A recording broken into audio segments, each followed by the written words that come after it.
welcome. You're Thank you for that welcome. accolade, Yes. Yes, thank you so much. Tell us a little about yourself. Hey, so Asla Ibrauchi is a graduate of statistics. She started her career in the early 2000. Yes. Okay. Yeah. So as a statistician, I've worked in several research companies, such as Research and Marketing Services. That was actually where I started my career. I moved on to the Nielsen Company. Nielsen Company is a global research company in over 100 states. I mean, countries. Wow. Yes. Wow. Yeah. And what do we do? I mean, it's all about consumer research. It's all about ratings and all that. Okay. If I continue, I mean, we're going to go on and on and on and on and on. Right? Yeah. But today, she's a seasoned entrepreneur. Beautiful. And I would like working with children, so to say. Yeah. And on the list of what I have on my table is also real estate. Yes, I do that. I'm also a real estate consultant and advisor. So just in case you want to buy any house, estate, let me know. That's beautiful. Yeah. That's a whole lot of resume. You can say that again. All right, ma'am. Yeah. Okay, we'll be talking about fostering a growth mindset in children this morning. What is growth mindset? All right. So simply put, growth mindset is a powerful concept, okay, that can do what? That can have that profound impact on a child's life. Okay. Okay. So what we're saying is that you see a child, you can tell where that child's life would go. By the time you're taking a great look at that child from what he or she does every day. Now, if you see that a child has a path, it's going on a particular path to become probably a doctor or an engineer and all that, you will know. So what do? You try to do what? Try to, ensure that child does not miss that path. Okay.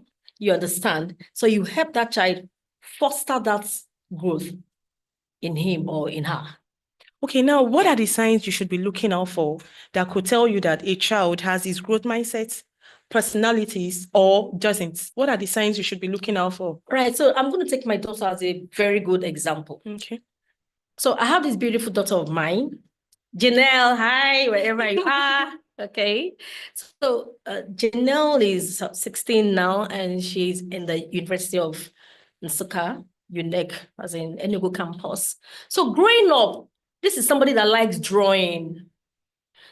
She would get her paper, she would just start drawing. She would imagine something and she would draw.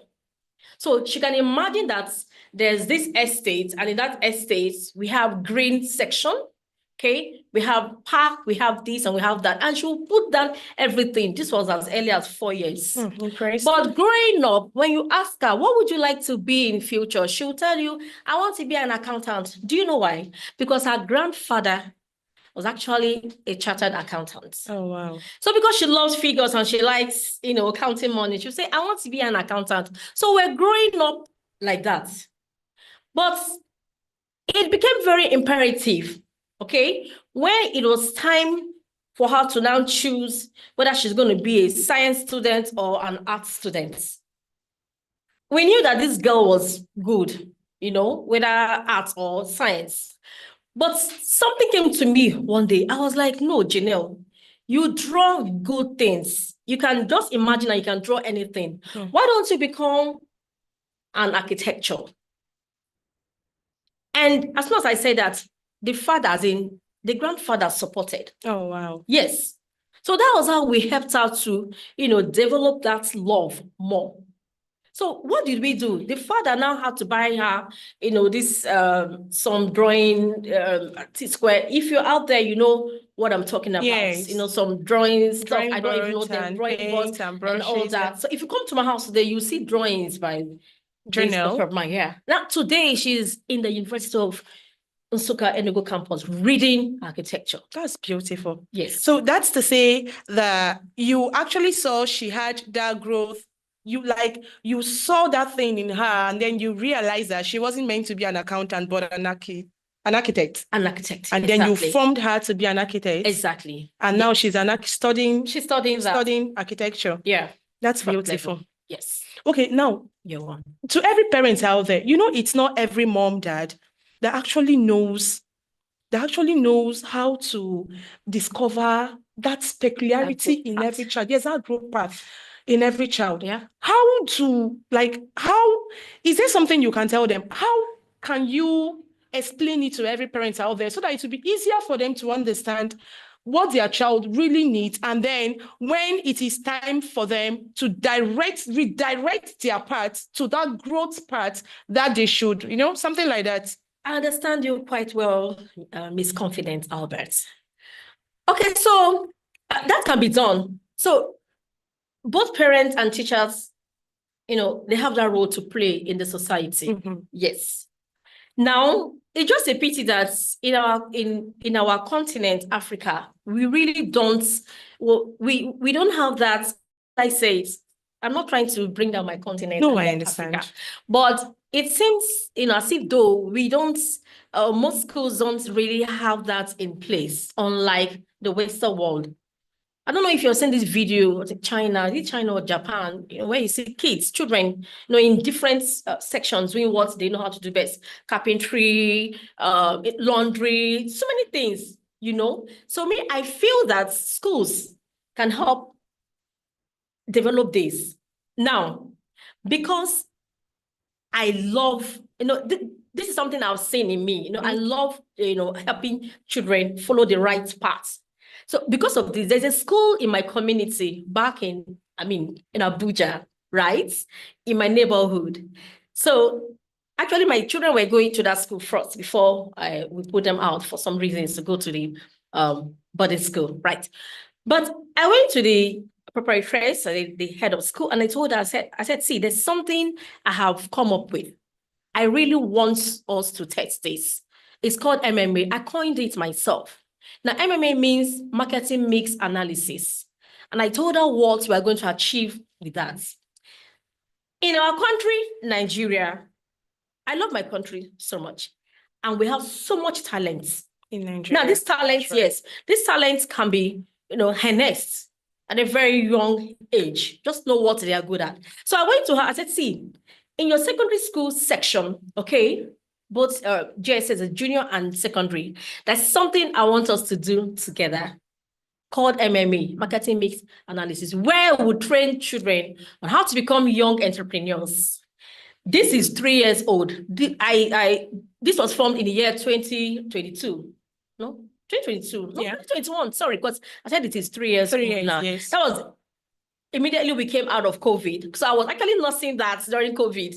A lot of us were indoors. Yes. So it came to me then. And by 2021, the food was done, well cooked. So I went to meet her and I was like, let us try this out. I don't even mind about leave money out of this. That one can come later. Good. But this is what I want. So I sent her my proposal. I told her what we're going to achieve with that. Let me shock you. Today, 2 sets, they've graduated from that class. Really? Yes, 2 sets, yes. And guess what? While some of them are in the university, okay, some other people that are still waiting, they've started their business. That's impressive. Yes. They've started their business. Exactly. So I made them form groups, as in companies. So we have companies like Prime International, we have Grand Tech, we have Snacks and Sweets, we have Snacks Confectionaries. These names came from these children because we did what we call research, first of all. Yeah, we did both qualitative and quantitative research. We even did ideas amongst themselves. Ideas means in-depth interviews. Yeah. So they came up with their mission and their vision of what they want to achieve in the future. Exactly. So I'm so happy that these children now, the way they think, they talk and speak like young CEOs. You'll be amazed. By the time they start talking to you, by the time they start telling you how much they have and why they paid salary, why they did not pay salary, and, how much they would want to reinvest again. To the extent now, they want to throw it open to their parents and teachers alike to do what? To come and invest. Wait, were they secondary school pupil or? Still secondary school. Really? Yeah, it's still ongoing. Nice. Yes. So we have GSS 1, GSS 2, GSS 3, SS1, SS2, SS3. You understand? So this is what I would like to do, what replicates in other schools too. So this is, I mean, I'm still writing, I'm still trying to see, time will not permit me. But what I want to do now is train other facilitators that will do what? Go into other schools too to achieve the same thing. Yeah, that's nice. Exactly. Okay, I have another question. Okay. You know, I asked earlier. I still want to ask again. Yeah. What signs as a mom, let me not say as a teacher, what signs as a parent do you see or would you see in a child that tells you that that child is not growing? That child has a fixed mindset. Are there signs you could see that could tell that? Yes, very well, Miss Confidence. Very well. When a child comes back from school, I need parents to watch their countenance. I need parents to pay attention to their children. I need parents to talk to their children each time they come back from school. So how was school today? What did you learn? Out of all these subjects, which one do you like the most and which one don't you like? You will get to your mommy, I like this. Okay, I don't like mathematics. Why don't you like mathematics?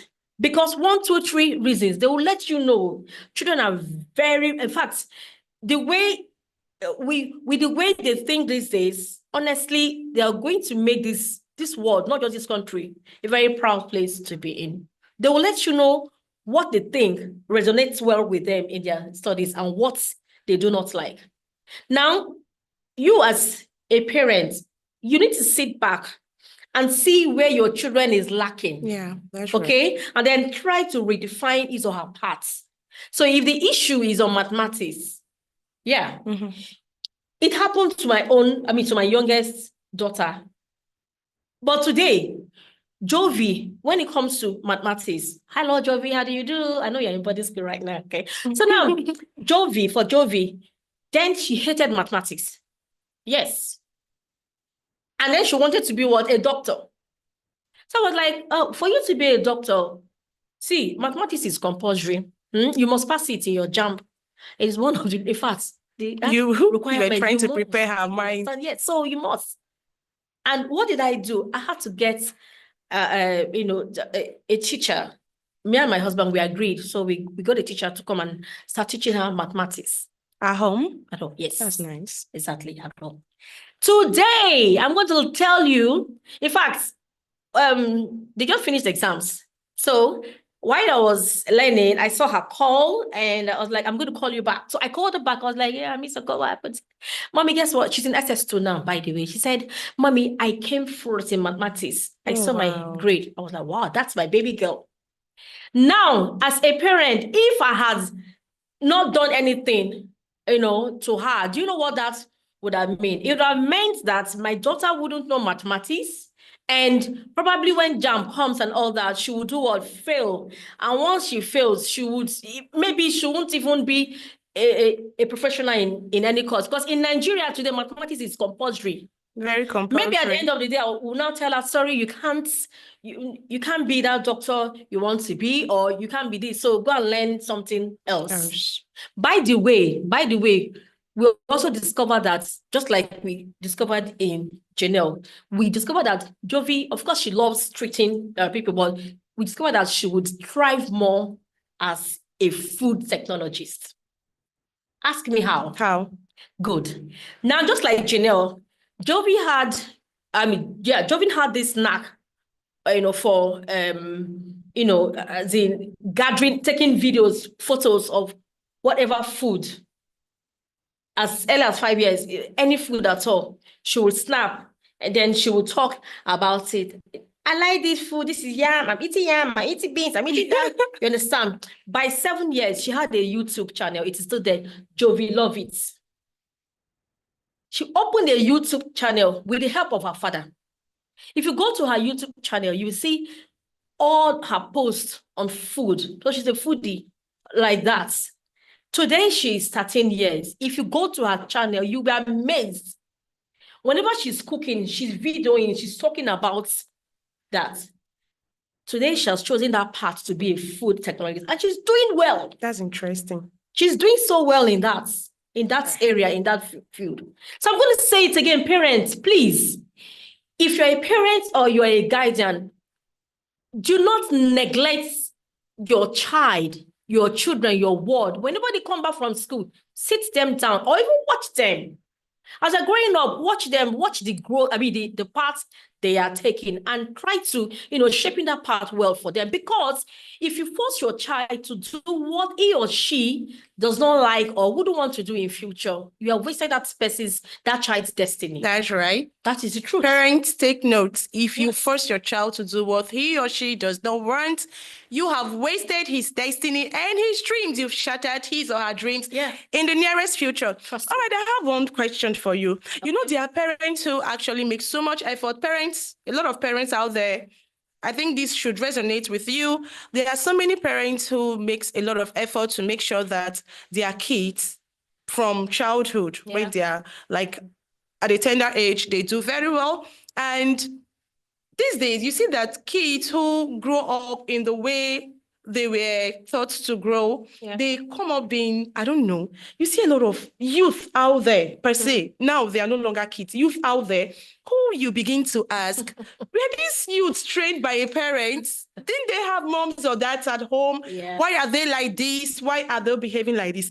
Do you think the parents, the mom or the dad, must have contributed?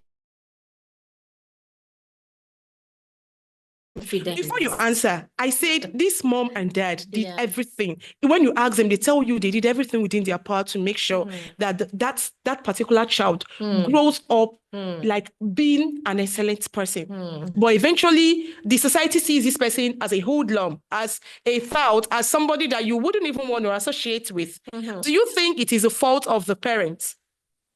Their misconfidence, Albert. Yes, please. The thing is that some children, they grow up having this fixed mindset. Okay. And what a fixed mindset does to you is that it makes you have that belief that whatever you're growing up with can't be changed. Your ideologies, whatever you trust, you believe in, would remain like that. So you have parents that, would actually try to make that child come out of that. I'm going to take probably, would I say a stammerer, somebody that stammers, stutters. If a child, if you don't help a child come out of that at that early stage, the child will still grow up doing what? Stammering. You understand? Now, if somebody comes and says, this child is always doing, and then the mother goes like, leave him, leave her. She's just a child. When she grows up, she will come out of it. You're saying that without helping that child. Tell me, how will that child grow up, to come out of that? You're not helping that child. The child will grow up doing what? Stammering. So you are saying that it is every parent's fault that their children grew up the way they did? At times, it might not be the fault of that parent. Okay, but I'm just trying to, also bring this angle. At times, there are children who will just tell you that this is what I want to do. And then you say, leave my son, leave my child. He's just a child. He's just a this, that, and that. The child continues that way. See, growing up, I had this neighbor of mine. Okay. Now, whenever this child does anything, I grew up in Lagos, and we believe that a child is being trained by everybody, not just one person. Yes. Not just the parents. The original parents. Do you understand? Yes. So if you're trying to correct this child, the mother, no, please, it's my child. What is it? Whatever she does or he does, it is not none of your business. It is my business. So it is not your business. What happened? People now left that child to grow up the way he wants to be. Today, let me tell you that boy is a threat to the society. Wow. The boy is a threat to the society, and the mother is one suffering. That's definitely. Yes. That's what usually happens. Because you did not allow the people around to help you do what? Shaping the future of your child. I remember in our own case growing up, you dare not do anything, that would make my mom or my dad come back to call you and sit you down and ask you, what did I hear? Because before you even hear what did I hear? You're getting what we call abara. Abara in Yoruba means a slap at the back. Oh my God. Yes. You understand? So to me, however a child turns out to be, can actually be with the help, yes, of the parents or even that child's stubbornness. Okay. Yes. Thank you very much, Madam Osla. So we are still talking about fostering a growth mindset in your children, yes, in the children you see around you, in the society, the kids in our society, all right? And still presenting is all about confidence. I'm going to be asking a very last question. You know, you said your last daughter she had a YouTube channel when she was 7 years and she's doing marvelously well, so to say. Do you think the technology can make Oma children, make Oma their growth mindset? So this is 50-50. Yeah, 50-50. Now it can help make them into a better person in society with the help of their parents or guidance or, anybody around. Now, growing up, we bought cell phones for them at a very early stage, but it was managed by us. So we had timing. Yeah. So once it is 8 o'clock, your phone must not be with you. If it is during holiday times, so you're done with what you're supposed to do. The work you've been assigned to do, your house chores, you've done everything right. It is okay. It is fine. Now we let you have your phone when we know that you've settled down, you don't have anything again to do. We'll give you the phone. Now, as you're with your phone, you might not know. I make sure that I come to see what you are doing. I won't ask, what are you watching? If I ask, what are you watching? What are you doing? Probably the child will quickly, change the whole thing and go to, I won't do that. Me, I'm very dramatic and they know it. So just playfully, I just come behind and then I'll check. You understand? So I know that they are, of course, nothing. The daddy would have sent me, go and check what they are doing. Let it not be that they're on any adult sites. Yes. So, but I noticed that someone like Joe Vidal should always go to YouTube to watch YouTube channel. Yeah. That's the key section. We have YouTube for children. And yes, for adults. That. So it's not for adults, yeah. So you see her checking what other kids are doing, cooking, dancing, and all that. So and the daddy had this because the daddy read electronics engineering. So he knows how there was something he did. Whatever you are watching or doing, he's seeing it on his own phone. That's another way we're able to ensure monitor that they don't. Yes, exactly. Okay. So with that, on our own side, we're able to monitor to ensure that they don't leave where we have asked them to remain. But on the other side of the coin, if you don't monitor these children, you allow them to use, these gadgets, the big screen, the small screen, as long as it is, this. What they do is that they can deviate, leave the side they're not supposed to, leave where they're supposed to be and go elsewhere. We saw such cases in a school. Yeah, in a school, because the school was monitoring, but the child did not know, or the students, they did not know. Some schools now will tell you, we need you to get either tablets or computer. Yeah, so that they most could help them learn. Exactly. Now, what some of these students, what they do is that they will leave what they've asked them to do and they go into pornography sites. So but they did not, what they didn't know was that the school put this monitoring stuff, so they monitored them.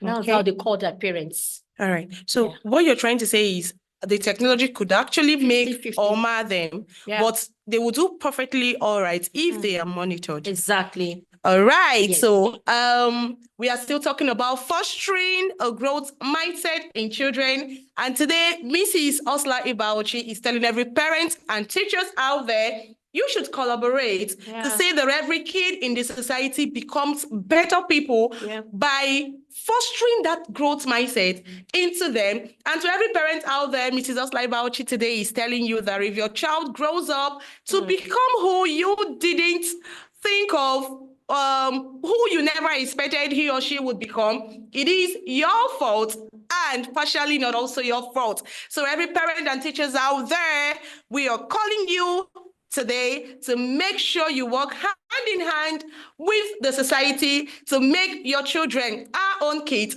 a better people, because they are going to be the future leaders of tomorrow. All right. So fostering a growth mindset is something that you as a parent, as a teacher, you cannot shy away from. It is your responsibility, our responsibility. All right. So thank you very much, Mrs. Osla Ibauchi. Do you have any other advice for the audience out there? Oh, yes. But first of all, let me commend you. Thank you so much. I'm so excited being on this round table with you today. Pleasure is all mine. Yeah, and I want to assure you that whenever you call on me, I'm available. Oh, okay? that's nice. Yes, I am. am. Nice. So our dear parents, dear teachers, neighbors, and everyone who would want to see a child grow up on the right paths, please, that child you think is not yours, that wasn't giving birth to you biologically, when you see him or her going on the wrong paths, morally, even spiritually, in a classroom and, any other place, try to do what? Correct that child. Yes, it takes you, it takes me, it takes some other person out there to make this place, to make this country a better place for every child to thrive. That's right. Thank you so much. Thank you very much, Mrs. Osla. It's a pleasure to have you once again. Thank you so much. Yeah.